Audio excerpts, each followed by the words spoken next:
Good morning વિદ્યાર્થી મિત્રો આજના લેક્ચરમાં આપ સૌનું હાર્દિક સ્વાગત છે। તો મિત્રો આજે આપણે એન્ટ્રન્સમાં થોડાક આગળ વધીશું। તો લાસ્ટ ટાઈમ આપણે એન્ટ્રન્સમાં દ્રવ્યમાન કેન્દ્ર વિશે વાત કરેલી હતી। આજે આના એક્ઝામ્પલ જોઈ લઈએ, બરાબર? ચાલો, તો અહીંયા આપણને એક એક્ઝામ્પલ આપેલો છે કે જેમાં આપણને ચોરસ બોક્સ આપેલું છે કે જેની બાજુની લંબાઈ a જેટલી છે। अलग अलग दल आपेला है चार, एक नु दल है m, 2m, 3m, 4m, बराबर। चलो तो आ त्रे त्रण आपने दल आपेला, सॉरी चार दल आपेला है। आ चार दल नु आपणे द्रव्यमान केंद्र फाइंड करवानुं छे। क्या आवशे भाई? वच्चे आवशे ने, अहींया क्यांक आवशे? आवशे ने? ना आवे। आवे केम ना आवे? केम के आ बधा दल भाई सरखा नथी। जो सरखा होय तो वच्चे आवे, बराबर। तो बधा दल केवा छे मित्रों? अलग अलग छे। ओके, चलो तो फाइंड कर लीए भाई। एक्स माटे फाइंड करिए, वाय माटे फाइंड करिए। तो एक्स सीएम माटे फाइंड करिए तो आपने खबर है m1 x1 plus m2 x2 plus m3 x3 plus m4 x4 divide by m1 plus m2 plus m3 plus m4 लखाई ने। चलो जुओ, અહીંયા આપણે જોઈ શકીએ છીએ m1 m2 m3 m4 ની કિંમત m 2m 3m 4m છે। અંતર જોઈએ। હવે જો આ ઓરિજિન છે x અને y, તો પહેલા માટે x નું અંતર કેટલું થશે ભાઈ? 0, કેમ કે ઓરિજિન ઉપર જ છે। બીજા માટે x નું અંતર કેટલું થશે? તો અહીંયાથી અહીંયા ક્યાં સુધી છે ભાઈ? a સુધી, એટલે કે ભાઈ કેટલું અંતર છે? a નું અંતર થશે બીજા માટે। ત્રીજા માટે પણ જુઓ a જેટલું અંતર થશે। चौथा माटे जुओ शुं थशे? 0। खबर पड़ी ने? चलो किंमत मुकता जईए। आ 0 छे तो आने 0 ज करी नाखशुं। प्लस m2 केटलो छे के 2m into a plus m3 केटलो छे? 3m into a plus 0 divide by 1 ने 2 એટલે કે 3 ને 3 6 ને 4 10 10m, बराबर। तो आनी आपने किंमत मळशे 2ma ने 3ma એટલે કે 5ma डिवाइड बाय 10m, 5 2 ने 10, mm कैंसल, a बाय 2। तो xcm आपने मळी गयो छे मित्रों। केटलो मळे छे भाई? a बाय 2 जेटलो आपने मळी गयो छे। ए ज रीते भाई ycm फाइंड करिए मित्रों। तो ycm में जो डायरेक्ट आपणे डायरेक्ट लखी नाखीए, बराबर। आ सूत्र लखवानी जरूर नथी। चालो तो m1 હવે જો y1 કેટલો આવશે? આના માટે y1 કેટલો આવશે? 0। આના માટે y2 0। આના માટે y કેટલો આવશે ભાઈ? y3 કેટલો આવશે? તો કે a જેટલો।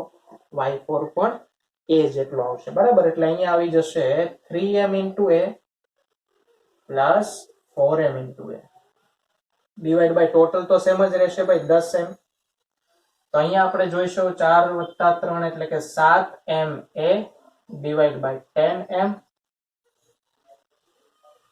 बराबर। એટલે mm कैंसल, तो अहींया आवशे 7a/10।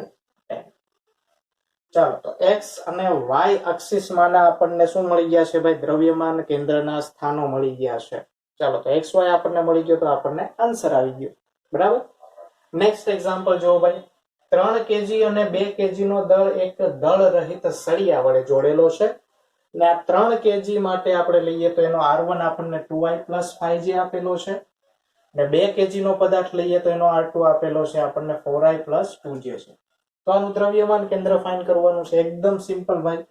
rcm m1r1 + m2r2 divide by m1 plus m2। Okay, चलो m1 કેટલો છે ભાઈ?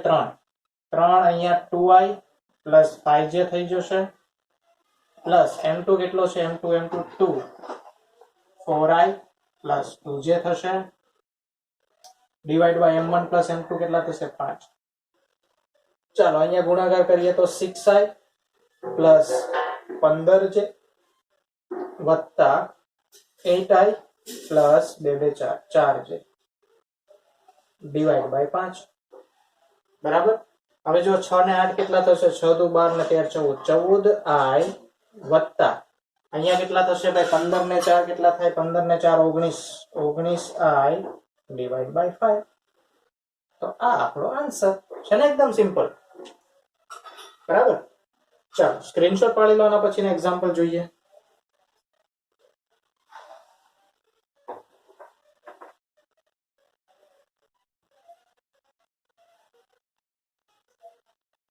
ચાલો મિત્રો, તો એક્ઝામ્પલમાં આગળ વધીએ ભાઈ. આ એક્ઝામ્પલ આપેલો છે કે જેમાં નિયમિત તકતી કે જેની ત્રિજ્યા છે તે a છે, તેમાંથી b ત્રિજ્યા જેટલો વર્તુળાકાર ભાગ કાપવામાં આવે છે. તો તકતીનું આપણે દ્રવ્યમાન કેન્દ્ર ફાઇન્ડ કરવાનું છે. અને છિદ્રનું કેન્દ્ર છે, એટલે કે આ જે છિદ્ર જે આપણે b ત્રિજ્યાનું છિદ્ર વર્તુળાકાર છિદ્ર કર્યું ને, તેનું કેન્દ્ર તકતીના કેન્દ્રથી c જેટલા અંતરે છે. ચાલો, તો પહેલા આપણને શું કીધું છે? માનો કે એક તકતી છે, વર્તુળાકાર તકતી. એનું કેન્દ્ર માનો કે આવો છે, બરાબર. O થી હવે જો આ b જેટલી ત્રિજ્યાનો વર્તુળાકાર ભાગ કાપવામાં આવે છે. માનો કે અહીંયાથી આપણે b ત્રિજ્યાનો વર્તુળાકાર ભાગ કાપીએ, તો આના કેન્દ્રનું અંતર અને આ કેન્દ્રનું અંતર, બંને વચ્ચેનું અંતર કેટલું છે ભાઈ? c જેટલું છે. આની ત્રિજ્યા કેટલી હશે ભાઈ? a જેટલી ત્રિજ્યા છે. આની b ત્રિજ્યા છે. હવે દ્રવ્યમાન કેન્દ્ર ફાઇન્ડ કરવાનું છે. ચાલો, તો એના માટે પહેલા તો બધાને આપણને તકતીનું દળ આપણને ખબર પડી જોઈએ. ભાઈ આખી તકતીનું દળ કેટલું હશે, આનું દળ કેટલું હશે, બરાબર. ચાલો, તો તકતીનું દળ ફાઇન્ડ કરવા માટે આપણે શું કરીએ? તો આપણને ખબર છે, આપણે જો આને પહેલા પણ એવું કરેલું લાસ્ટ લેક્ચરમાં. તકતીનું એકમ ક્ષેત્રફળ દીઠ દળ ગુણ્યા તેનું ક્ષેત્રફળ કરેલું ને, બરાબર. ચાલો, માનો કે આખી તકતીની ત્યાં આપણે જરૂર નથી. તો કે ભાઈ આ ભાગનું દળ લેવામાં આવે, કે જે ભાઈ આમાંથી માનો કે પહેલા જો આખી તકતીનું લઈ લઈએ, આખી તકતીનું લઈએ, પછી શું કરીએ કે ભાઈ નાના ભાગનું લઈએ, પછી એ બંનેની બાદબાકી કરીને, એટલે કે આટલો ભાગ જ્યારે કપાઈ જાય ત્યારે આ તકતીનું દળ કેટલું હશે તે લઈએ, બરાબર, કે જેની આપણે જરૂર છે. ચાલો, માનો કે ભાઈ પેલું તકતીનું દળ જેને આપણે કેપિટલ M તરીકે દર્શાવીએ, તો એ આપણને સિગ્મા, એટલે કે ભાઈ એકમ ક્ષેત્રફળ દીઠ દળ ગુણ્યા ક્ષેત્રફળ. ક્ષેત્રફળ કેટલું મળશે ભાઈ? પાય ઇન્ટુ a સ્ક્વેર મળે ને. એ ક્ષેત્રફળ, સોરી, એ ત્રિજ્યા છે, એટલે પાય r સ્ક્વેર, એટલે કે એનું ક્ષેત્રફળ ગુણ્યા સિગ્મા, એટલે કે m મળી જશે. હવે માનો કે m1 લેવામાં આવે. m1 કયો લઈશું ભાઈ? m1 આનો લઈએ. ચાલો, તો એનું શું આવશે? સિગ્મા, ઘનતા તો સરખી થશે, એક જ તકતી છે. સિગ્મા ઇન્ટુ પાઈ બી સ્ક્વેર, બરાબર. m2 લઈએ, એટલે કે આ બાકીનો ભાગ છે, એટલે કે આ કાપીને જે આ ભાગ વધે છે તેનું દળ કેટલું છે. તો એ દળની આપણે કેલ્ક્યુલેશન કરીએ, તો એ દળ મળશે આપણને સિગ્મા ઇન્ટુ પાઈ. અહીંયા શું આવશે જુઓ, આ a નો વર્ગ, એટલે કે આ આખું જે સર્કલ છે તે, માઇનસ b નો વર્ગ, એટલે a square minus b square. a square minus b square કરશું ત્યારે આપણને આ બાકીના ભાગનું ક્ષેત્રફળ મળશે, અને આ ભાગનું ક્ષેત્રફળ આપણે એમાંથી બાદ કરેલું છે. જો દેખાય છે, પાઈ a સ્ક્વેર, એટલે કે આખું, માઇનસ સિગ્મા પાઈ બી સ્ક્વેર, બરાબર. તો આ આખામાંથી આટલું બાદ કરીએ તો આપણને આ મળી જાય, બરાબર. ચાલો, હવે જો અહીંયા આપણે જે આ ગોઠવેલું છે તે પ્રમાણે આપણે જોઈએ તો કે ભાઈ વાય એક્સિસમાં જુઓ, વાય એક્સિસમાં શું થાય છે? અડધું ઉપર છે, અડધું નીચે છે. જો અહીંયા આપણે ગોઠવેલું હોત તો તે એક્સ એક્સિસમાં અડધું આ બાજુ ને અડધું પેલી બાજુ હોત. તો એક્સ એક્સિસમાં દ્રવ્યમાન કેન્દ્ર જ્યાં હતું ત્યાં ને ત્યાં મળત આપણને. પણ વાય એક્સિસમાં જુઓ, અહીંયા વાય એક્સિસમાં છે, એટલે વાય એક્સિસમાં એનું દ્રવ્યમાન કેન્દ્રમાં કોઈ પણ જાતનો ફેર પડશે નહીં. તો ફેર ક્યાં પડશે ભાઈ? એક્સ એક્સિસમાં પડશે. હવે જો શરૂઆતમાં જ્યારે ખાલી આખી તકતી હતી ત્યારે એનું દ્રવ્યમાન કેન્દ્ર અહીંયા હશે. તો વાય એક્સિસ, એટલે કે ભાઈ આ લાઈન ઉપર ક્યાંક મળશે. વાય એક્સિસના દ્રવ્યમાન કેન્દ્રમાં કોઈ પણ જાતનો ફેર પડતો નથી, એટલા માટે નહીં તો ઉપર કે નહીં તો નીચે જાય. તો આ લાઈન ઉપર ક્યાંક આપણને દ્રવ્યમાન કેન્દ્ર મળશે, પણ કઈ તરફ? ચાલો, તો એ ફાઇન્ડ કરવા માટે આપણે શું કરીએ? એક્સ એક્સિસ માટે આપણે લઈએ ભાઈ એક્સસીએમ, m1 x1 m2 x2, m1 plus m2. ચાલો, તો આ રીતે આપણે જોઈએ તો હવે જુઓ, xcm બરાબર m1 x1 plus m2 x2 divide by m1 plus m2 છે. હવે જો આ x1 અંતર ક્યાંથી દર્શાવે છે? તો x1 અંતર છે, તો x1 અંતર કેનું છે ભાઈ? એટલે કે માનો કે ભાઈ x1 કોને લઈએ ભાઈ? જો આ m1 છે, m2 છે, આ છે b, એટલે કે b વાળાને આપણે x1 લઈએ. તો x1 અંતર આપણને ખબર છે કે જે તકતીના કેન્દ્રથી c જેટલા અંતરે છે. x2 અંતર, તો કે x2 અંતર છે તે આપણે ફાઇન્ડ કરવાનું છે, બરાબર. અને xcm કેટલો છે ભાઈ, જે આપણે અહીંયા દર્શાવ્યો છે xcm કેટલો છે ભાઈ, xcm છે તે 0 છે ને. આપણે શું કર્યું જો, આનું દ્રવ્યમાન કેન્દ્રનું સ્થાન કેટલું બદલાય છે તે ફાઇન્ડ કરવાનું છે. હવે આપણે xcm એટલે કે શરૂઆતમાં તો આનું દ્રવ્યમાન કેન્દ્ર તેની તે જ કન્ડિશનમાં હતું ને, બરાબર. એટલે આપણે એટલા માટે આપણે xcm 0 મૂકેલું છે. x2 અહીંયા આપણે ફાઇન્ડ કરવાનો છે કે તેના સ્થાનમાં કેટલો ફેરફાર થાય છે. ઓકે, ચાલો તો હવે બધી કિંમત મૂકીએ તો અહીંયા આપણને xcm બરાબર 0 મળશે. 0 બરાબર m1, જો m1 કેટલો છે સિગ્મા પાઈ b સ્ક્વેર, x1 કેટલો છે ઇન્ટુ c, અહીંયા આવી જશે પ્લસ m2 કેટલો છે sigma pi a square minus b square into x2 તો ફાઇન્ડ કરવાનો છે, divide by m1 plus m2. ચાલો m1 પ્લસ m2 ની કિંમત મૂકવાની જરૂર નથી, કેમ કે અહીંયા તો એ 0 જ થવાનો છે. તો આ બાજુ આવી જશે તો એ 0 થશે, તો 0 બરાબર આ આખું પદ આપણું બેઠું મળશે. અને અહીંયા લખી શકીએ સિગ્મા પાઈ b સ્ક્વેર c, x2 જોઈએ ને આપણે, આ બાજુ આવી જશે તો માઇનસ થશે, માઇનસ સિગ્મા પાઈ b સ્ક્વેર c, અને આ બાકીના પદ એટલે sigma pi a square minus b square ક્યાં આવી જશે, છેદમાં sigma pi a square minus b square is equal to x2. શું કેન્સલ થાય, સિગ્મા કેન્સલ, પાઈ કેન્સલ. ચાલો આન્સર શું મળ્યો, x2 બરાબર માઇનસ b સ્ક્વેર c છેદમાં a square minus b square. આમ જોઈએ તો ક્યાંક અહીંયા ક્યાંક આવશે, બરાબર. આપણને ખબર છે અહીંયા માઇનસ આવેલું છે તો એ બાજુ ક્યાંક હશે. આ કિંમત આપેલી હોત b ની, c ની, a ની, તો આપણને કિંમત મળી જાય. ઓકે, ચાલો નેક્સ્ટ જોઈએ ભાઈ. નેક્સ્ટ જો આપણને આપેલું છે, આપણે લાસ્ટ લેક્ચરમાં જોયેલું કે બે તંત્ર હોય અથવા તો બે પદાર્થ હોય તેનું સંયુક્ત આપણને સંયુક્ત દ્રવ્યમાન કેન્દ્ર ફાઇન્ડ કરવું હોય તો કઈ રીતે કરાય. તો એ ટાઈપનો એક્ઝામ્પલ છે. અહીંયા જુઓ એક ગોળો આપેલો છે, આ સ્પીયર છે. શું છે ભાઈ, સ્પીયર. અને આ છે કોણ. તો ગોળો છે કે જેની ત્રિજ્યા છે તે r છે, કોણ છે કે જેની ઊંચાઈ છે h બરાબર 4r છે અને તેની ત્રિજ્યા છે તે 2r જેટલી છે, બરાબર. ચાલો હવે આપણે શું કરવાનું છે, તો હવે આપણે ફાઇન્ડ કરવાનું છે દ્રવ્યમાન કેન્દ્ર. ક્યાંથી, તો કહેવાય O બિંદુથી. O બિંદુને અનુલક્ષીને આપણે અંતર મેજર કરી લઈએ. ચાલો તો એના માટે પહેલા તો દળ ફાઇન્ડ કરવા પડશે. ભાઈ દળ પણ નથી આપેલા, જો આપણને કીધું છે દ્રવ્યમાન કેન્દ્ર, આનું દ્રવ્યમાન કેન્દ્ર કીધું છે પણ દળ આપણને કીધા નથી. તો શું કરીએ ભાઈ, બંનેનો રેશિયો લઈ લઈએ. રેશિયો લઈ લઈએ કે ભાઈ આપણને ખબર પડી જશે કે ભાઈ આનું દળ આના કેટલા ગણું છે અથવા તો આનું દળ આના કેટલા ગણું છે, એ રીતે આપણને દળ મળશે. તો માનો કે લઈએ mass of cone divide by mass of sphere. ચાલો દળ એટલે શું થાય, ઘનતા ગુણ્યા કદ. હા, એક બીજી વસ્તુ અહીંયા ઘનતા પણ આપેલી હતી, બરાબર, ક્વેશ્ચનમાં, કે રો ઓફ સ્ફિયર છે ઇઝ ઇક્વલ ટુ 12 ગણું છે રો ઓફ કોન, બરાબર. હજુ એકવાર ચેક કરી લઉં છું ભાઈ.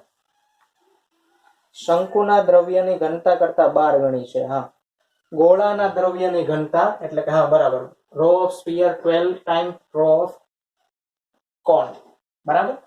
ચાલો તો માસ ઓફ કોન છે આપણને કેના દ્વારા મળશે મિત્રો, માસ ઓફ કોન મળશે આપણને ઘનતા એટલે કે દળના છેદમાં કદ. તો દળ એટલે કે ઘનતા ગુણ્યા કદ, બરાબર. તો અહીંયા આનું કદ, ચાલો કોન નું કદ કઈ રીતે મળશે, 1/3 પાઈ r સ્ક્વેર. અહીંયા r તરીકે શું છે ભાઈ 2r સ્ક્વેર ઇન્ટુ h. અહીંનું કદ છે, કદનું સમીકરણ છે, બરાબર. h બરાબર અહીંયા 4r છે તો અહીંયા 4r મૂકી દઈશું, ઇન્ટુ એની ઘનતા કેટલી છે, રો જેટલી, બરાબર. ચાલો હવે વાત કરીએ ભાઈ ગોળો, તો કે 4/3 પાઈ r ક્યુબ. અહીંયા આવી જશે રો છે તો અહીંયા આવશે 12 રો, 12 ગણી છે ને ભાઈ. હવે જો આ રો ઓફ કોન છે આપણે રો લીધેલો છે તો રો ઓફ સ્ફિયર છે તે 12 રો આવશે ને. ચાલો શું કેન્સલ થાય છે જુઓ, પાઈ કેન્સલ, 3 કેન્સલ, r નો સ્ક્વેર છે, r નો સ્ક્વેર ને r એટલે r નો ઘન થઈ જશે, r નો ઘન કેન્સલ, ઉપર રો કેન્સલ. શું વધશે ભાઈ, આપણી પાસે 2 નો વર્ગ એટલે કે 4 ગુણ્યા 4, બીજું કઈ વધે છે નથી વધતું. ચાલો 4 ગુણ્યા 4 નીચે શું વધે છે ભાઈ? 4 ગુણ્યા 12. જો 4 4 કેન્સલ, 4 તેરી 12, 1/3 આવશે. MC બાય MS, અથવા તો આપણે લખી શકીએ MC બરાબર 3MC બરાબર MS. બરાબર. તો આપણે માસ ઓફ કોન, જો માસ ઓફ કોન ને જો m તરીકે લઈએ તો માસ ઓફ સ્ફિયર શું થઈ જશે? 3m થશે. ખબર પડી ને ભાઈ? માસ ઓફ કોન એટલે કે જો આનું દળ છે તે m તરીકે લઈએ તો માસ ઓફ સ્ફિયર છે તે 3m જેટલું થશે. ચાલો હવે જોઈએ ભાઈ x એક્સિસ માં. તો જો x એક્સિસ માં તો આ લાઈન ઉપર જ આવશે, કેમ કે બંને બાજુ છે એક સરખું છે. બરાબર. તો y એક્સિસ માટે આપણે ફાઇન્ડ કરીએ તો ycm બરાબર શું આવશે? m1y1 plus m2y2 divide by m1 plus m2. ચાલો હવે આના માટે પહેલા આપણે y1 y2 ફાઇન્ડ કરી લઈએ. ચાલો y1 કોના માટે લઈએ ભાઈ? ચાલો y1 લઈએ. માનો કે O બિંદુની સાપેક્ષમાં આપણે અંતર મેઝર કરવાના છે, તો y1 માનો કે કોણનો લઈએ.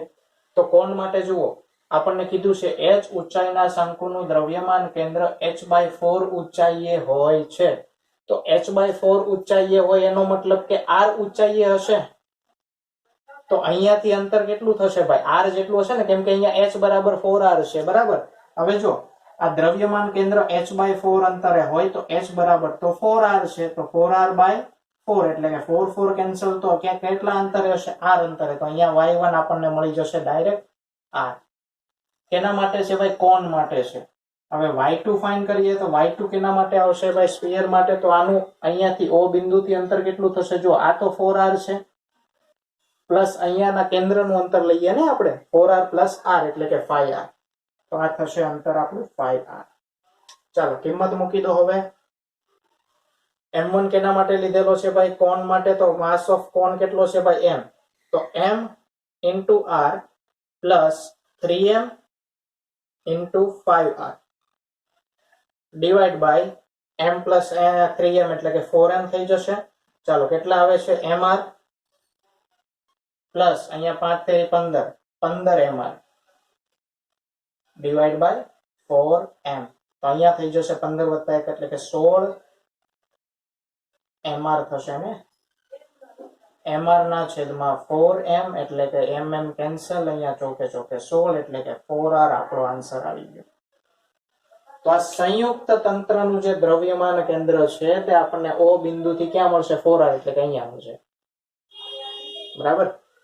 ચાલો મિત્રો, આ બંને એક્ઝામ્પલ કમ્પ્લીટ ખબર પડી ને? જો ના ખબર પડી હોય તો હજુ એકવાર રિપીટ કરીને જોઈ લેજો. બરાબર, ઇમ્પોર્ટન્ટ એક્ઝામ્પલ છે. ચાલો તો આ રીતે આપણે એક્ઝામ્પલ સોલ્વ કરવાના છે. હવે જો આ એક્ઝામ્પલ કયું હતું કે ભાઈ કોઈ એક આપણે પદાર્થ લઈએ કે જેમાંથી આપણે બીજો પદાર્થ છે તે કાઢી લઈએ. એટલે કે અમુક દળનો પદાર્થ છે તે આપણે શું કરીએ? કાપી નાખીએ એમાંથી. ત્યારે દ્રવ્યમાન કેન્દ્રમાં શું ચેન્જીસ આવે છે? ને અહીંયા બે અલગ અલગ આકાર ધરાવતા કોઈ પણ આકારના હોઈ શકે તેનું સંયુક્ત દ્રવ્યમાન કેન્દ્ર આપણને ક્યાં મળશે તે. બરાબર, બંને અલગ અલગ મેથડના એક્ઝામ્પલ છે. ચાલો સ્ક્રીનશોટ પાડી લો.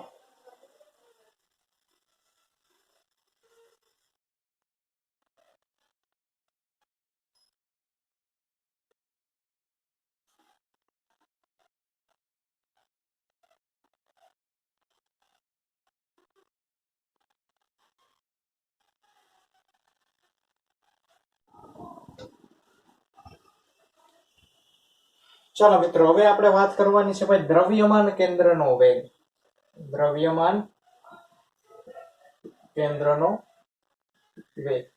તો મિત્રો આપણને ખબર છે આપણે RCM દ્રવ્યમાન કેન્દ્રનો સ્થાન શોધી, જેને m1 r1 plus m2 r2 plus dot dot dot m1 plus m2 plus dot dot dot વડે દર્શાવીએ છીએ. બરાબર. તો આ m1 plus m2 plus dot dot dot બધા જ m છે તે બધાનો સરવાળો કરીએ તો આપણને ખબર છે શું મળશે? ટોટલ દળ મળશે. તેને આપણે અહીંયા ગુણી દઈએ તો અહીંયા કંઈક આપણને આ રીતે મળશે, is equal to m1 r1 plus m2 r2 plus dot dot dot. બરાબર. તો બંને બાજુ જો વિકલન કરવામાં આવે મિત્રો, શું કરશું? બંને બાજુ આપણે વિકલન કરશું. બંને બાજુ વિકલન કરતા જો બંને બાજુ વિકલન કરવામાં આવે તો આપણને જોવા મળશે કે આ dr એટલે કે સ્થાન સદિશનું વિકલન આપણને વેગ સદિશ આપે છે, તો અહીંયા m * v cm મળશે is equal to m1 v1 plus m2 v2 plus dot dot dot. અને આ m ને જો આપણે નીચે લઈ આવીએ તો આ vcm એ દ્રવ્યમાન કેન્દ્રનો વેગ છે મિત્રો. શું છે? દ્રવ્યમાન કેન્દ્રનો વેગ. ચાલો આમાં જો એક સ્ટેપ આગળ વધીએ કે આને પણ હજુ આને બંને બાજુ આપણે શું કરીએ ભાઈ, બંને બાજુ વિકલન કરતા વેગ સદિશનું સમીકરણ મળી ગયું. જો આ m છે તેને નીચે લઈ આવીએ તો વેગના એટલે કે ભાઈ દ્રવ્યમાન કેન્દ્રના વેગનું આપણને સમીકરણ મળી ગયું છે. હવે શું કરીએ, પાછું બંને બાજુ વિકલન કરતા પાછું. જો બંને બાજુ પાછું વિકલન કરવામાં આવે તો આપણને ખબર છે એમ જ રહેશે, પણ વેગનું વિકલન આપણને પ્રવેગ આપે છે. તો m * acm એટલે કે આ દ્રવ્યમાન કેન્દ્રનો પ્રવેગ છે. બરાબર, અહીંયા બધે સદિશની નિશાની આવશે. ખબર પડી બધાને? બરાબર. સ્થાન સદિશ છે એમ અહીંયા ગુણી દીધો, બંને બાજુ વિકલન કર્યું તો વેગ મળી ગયો, દ્રવ્યમાન કેન્દ્રનો વેગ મળી ગયો. ત્યારબાદ પાછું બંને બાજુ વિકલન કર્યું તો કેનો વેગ મળશે મિત્રો? અહીંયા દ્રવ્યમાન કેન્દ્રનો શું મળશે? પ્રવેગ મળશે. બરાબર, તો અહીંયા પ્રવેગ સ્વરૂપે આપણને મળી ગયું છે. હજુ બીજું આપણને આમાં શું ખબર પડે? જો ma એટલે કે f, તો ટોટલ બળ છે તે બધા જ દળ અને પ્રવેગના સરવાળા જેટલો હોય છે તેમાં આપણને ખબર પડશે. અહીંયા ટોટલ બળ મળી જશે, અથવા તો કે દ્રવ્યમાન આ બળનું મૂલ્ય છે f. બરાબર, ખ્યાલ આવ્યો બધાને? ચાલો, અથવા તો જો અહીંયા આપણે એક બીજું શું કરી શકીએ, જો આ mv એટલે કે શું થશે? mv શું થશે ભાઈ? mv આપણે કહીએ તો mv થશે p = mv, ખબર ને? વેગમાન. તો વેગમાન અહીંયા p1 p2 p3 અહીંયા દ્રવ્યમાન કેન્દ્રનું વેગમાન એ બધા જ અલગ અલગ કણોના વેગમાનના સરવાળા જેટલું આપણને મળી જશે. બરાબર, ચાલો, તો એ રીતે આપણે અહીંયા દર્શાવી શકીએ છીએ. ખબર પડી બધાને? ચાલો, તો આ દ્રવ્યમાન કેન્દ્રનો સ્થાન સદિશ, તેના ઉપરથી આપણે એનો વેગ મેળવી લીધો. દ્રવ્યમાન કેન્દ્રનો વેગ, તેના ઉપરથી આપણે મેળવ્યું દ્રવ્યમાન કેન્દ્રનો પ્રવેગ. બરાબર, તો આ ત્રણ વસ્તુ આપણે ફાઇન્ડ કરેલી છે એના ઉપરથી સિમ્પલ એક્ઝામ્પલ છે. બરાબર, આ સિમ્પલ એક્ઝામ્પલ એટલા માટે આપણે હોમવર્કમાં આપેલા છે. ફર્સ્ટ એક્ઝામ્પલ જો હોમવર્કનો, 1 kg ને 0.5 kg ના બે કણ છે કે જે 2 મીટર પ્રતિ સેકન્ડ ને 6 મીટર પ્રતિ સેકન્ડના વેગથી ગતિ કરે છે. બરાબર, તો દ્રવ્યમાન કેન્દ્ર જ ફાઇન્ડ કરવાનું હોય ને. Simple equation. vcm બરાબર શું થાય ભાઈ?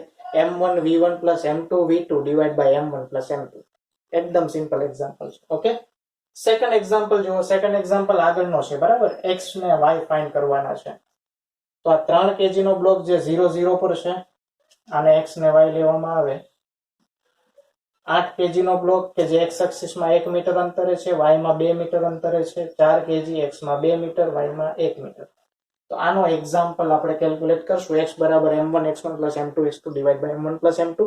y cm બરાબર m1 y1 plus m2 y2 divided by m1 plus m2. બરાબર, એના ઉપરથી x અને y આપણને મળી જશે.